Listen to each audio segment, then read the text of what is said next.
C the next, the functions of the heart and the lungs depend on each other. Heart और lungs का functions वो एक दूसरे पे इंटरडिपेंडेंट है। Both these internal organs are very important. हमारे body के लिए ये दोनों ऑर्गन्स बहुत इंपॉर्टेंट है। They are situated in the thoracic cavity inside a cage made of bones called rib cage. ये जो दोनों पार्ट्स है इंटरनल ऑर्गन्स, ये किस में सिचुएटेड है? In a thoracic cavity inside a cage, और एक केज में है बंधे हुए, मेड ऑफ बोन्स। वो जो केज है वो बोन से बनाया हुआ है और उसे हम बोलते हैं rib cage. That is why they are safe and secure. इसलिए वो सेफ है और सिक्योर है, उन्हें कोई हार्म होता नहीं है इंटरनली। किसको? हार्ट और लंग्स को। So it is the most important part of our body. If they are not present, our body cannot work properly. Now next, the most important is the brain. The brain situated in the cranial cavity. Now brain is situated in the cranial cavity. Is a very important internal organ. It is also a very important internal organ. It controls all that we do. हम जो भी काम करते हैं, जो भी functions करते हैं, वो कौन कंट्रोल करता है? हमारा ब्रेन। हमारा ब्रेन हमें ऑर्डर देता है फंक्शन करने के लिए और फिर ही हम वो करते हैं। इसलिए ब्रेन सबसे इम्पॉर्टेंट है। It is in the brain that we become aware of emotions such as anger, joy, sorrow etcetera. Okay, ये जो काम हम करते हैं, जब हम गुस्सा होते हैं, हम खुश होते हैं, हम रोते हैं, जो भी हम एक्टिविटीज़ करते हैं, जो भी हम इमोशंस हमारे बॉडी से आती है, वो कौन हमें बताता है? ब्रेन।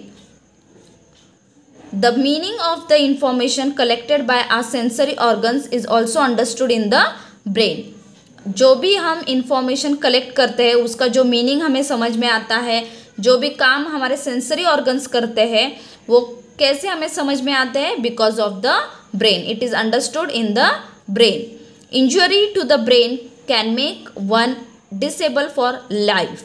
अगर हमारे ब्रेन को कुछ भी इंजरी होती है, कुछ भी लगता है, तो हम पूरे लाइफ के लिए डिसेबल हो सकते हैं। मीन्स कोई भी हार्म हमारे बॉडी को हो सकता है, हमें कुछ भी समझ में नहीं आएगा। It can even cause death.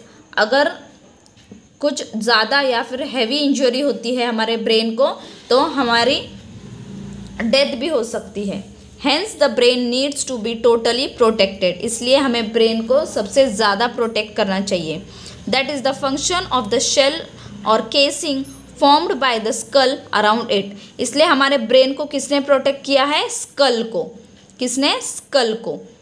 This is the function of the shell, means उसका वो कवर है। स्कल यानी कि वो ब्रेन का कवर है जो ब्रेन को प्रोटेक्ट करता है, ब्रेन को कोई हार्म होने नहीं देता है। जैसे हार्ट और लंग्स को था, वैसे ही ब्रेन को है। हार्ट और लंग्स को हमने देखा रिब केज था, ब्रेन को हम देख रहे हैं कौन सा है? शेल और casing formed by a skull around it.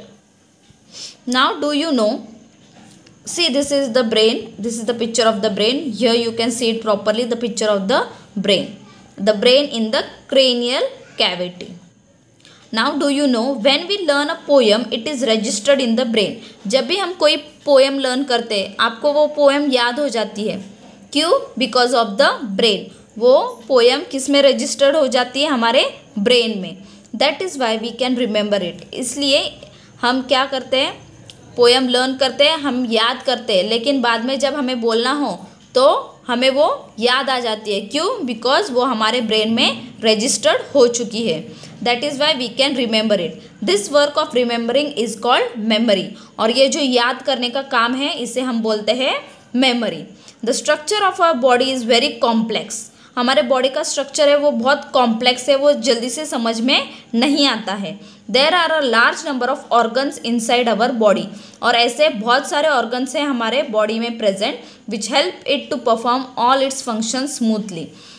हमारे बॉडी को जो हमारा बॉडी का वर्क जो स्मूथली होता है, प्रॉपरली होता है, ये होता है because of the number of organs which are present in our body and they help us to perform all the functions very smoothly.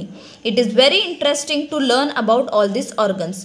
और आगे डीप में अगर आपको पढ़ना हो तो बहुत इंटरेस्टिंग है इसके बारे में पढ़ने को। Do find out more about them as you grow up. जैसे जैसे आप बड़े होते जाओगे आपको इसके बारे में इन डिटेल समझ में आएगा। ऑर्गन्स कौन से? हार्ट, लंग्स, ब्रेन, इनके बारे में। Now what we have learned from this chapter, the numerous important functions that go on inside our body are carried out by different organs. These organs are inside our body. They cannot be seen from the outside. They are called internal organs.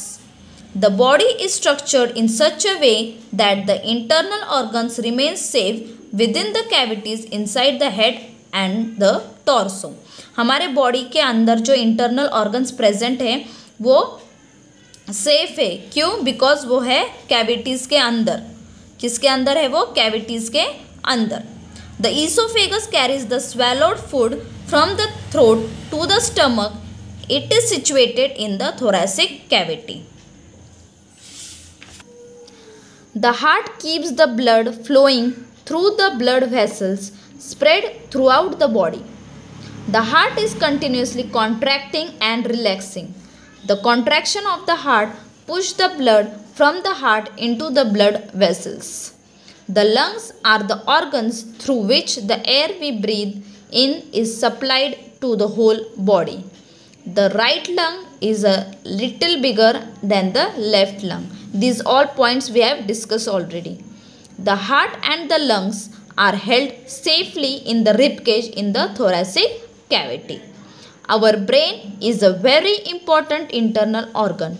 It has a safe place inside the skull, controlling movements, becoming aware of emotions, and interpreting the information collected by the sensory organs are the functions of the brain. Always remember, in any accident, if the head is hit, the skull can get broken. अगर accident होता है और आपके head को जोर से लगता है तो जो स्कल प्रेजेंट है हेड के ऊपर मीन्स ब्रेन के ऊपर जो स्कल प्रेजेंट है वो टूट सकता है. It get broken. If that happens it can cause injury to brain. अगर स्कल को कुछ लगता है तो उसका इंजरी ब्रेन के ऊपर हो सकता है. Then the person can become disabled for life और even die. That is why one must always wear a helmet when riding a motorcycle or scooter. इसलिए जब भी आप गाड़ी चलाते हो तो आपको हेलमेट पहनना ज़रूरी है. Okay, now you also revise this chapter. Thank you.